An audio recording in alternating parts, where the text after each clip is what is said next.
വെഞ്ഞാറമൂട് കൂട്ടക്കൊലപാതക കേസിലെ പ്രതി അഫാൻ ജയിലിൽ ആത്മഹത്യയ്ക്ക് ശ്രമിച്ചു. പൂജപ്പുര ജയിലിൽ തൂങ്ങി മരിക്കാനായിരുന്നു ശ്രമം. അഫാനെ തിരുവനന്തപുരം മെഡിക്കൽ കോളേജിലേക്ക് മാറ്റി. വിവരങ്ങളുമായി ഷീജ ചേരുകയാണ്. ഷീജ, ഇത് എങ്ങനെയാണ് ഈ സംഭവം നടന്നത്? ഈ അഫാന്റെ ആരോഗ്യനില ഇപ്പോഴെങ്ങനെയാണ്?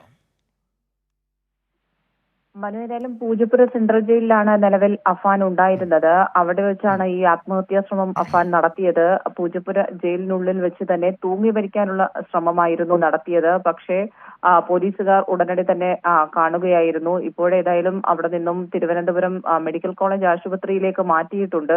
ആരോഗ്യനില തൃപ്തികരമാണ് എന്നുള്ളതാണ് ഇപ്പോൾ ആശുപത്രിയിൽ നിന്നും മനസ്സിലാക്കാൻ സാധിക്കുന്നത്. കഴിഞ്ഞ ദിവസമായിരുന്നു അഫാൻ നടത്തിയിട്ടുള്ള കൊലപാതകങ്ങളിൽ, കൂട്ടക്കൊലപാതകങ്ങളിൽ ഒരു കൊലപാതകത്തിന്റെ കുറ്റപത്രം കോടതിയിൽ സമർപ്പിച്ചിട്ടുണ്ടായിരുന്നത്. മറ്റു കേസുകളിലെ കുറ്റപത്രം കൂടി ഉടൻ സമർപ്പിക്കാനിരിക്കെയാണ് ഇത്തരത്തിലൊരു ആത്മഹത്യാ ശ്രമം പ്രതിയായിട്ടുള്ള അഫാന്റെ ഭാഗത്ത് നിന്ന് ഇപ്പോൾ ഉണ്ടായിരിക്കുന്നത്. ഏതായാലും അഫാനെ ഉടനടി തന്നെ ആശുപത്രിയിലേക്ക് മാറ്റിയിരുന്നു.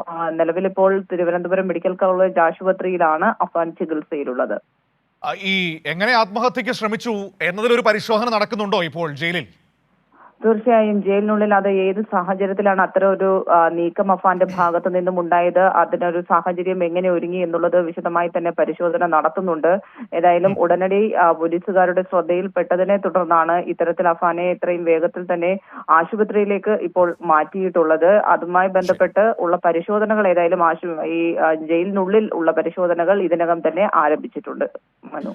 ശരി, ഷീജ തിരുവനന്തപുരത്ത് നിന്ന് വിവരങ്ങൾ നൽകിയത്. വെഞ്ഞാറമൂട് കൂട്ടക്കൊലപാതക കേസിലെ പ്രതിയായ അഫാൻ ജയിലിൽ ആത്മഹത്യയ്ക്ക് ശ്രമിച്ചു. അയാളെ മെഡിക്കൽ കോളേജിലേക്ക് മാറ്റിയിരിക്കുന്നു. വിവരങ്ങളാണ് ഷീജ നൽകിയത്.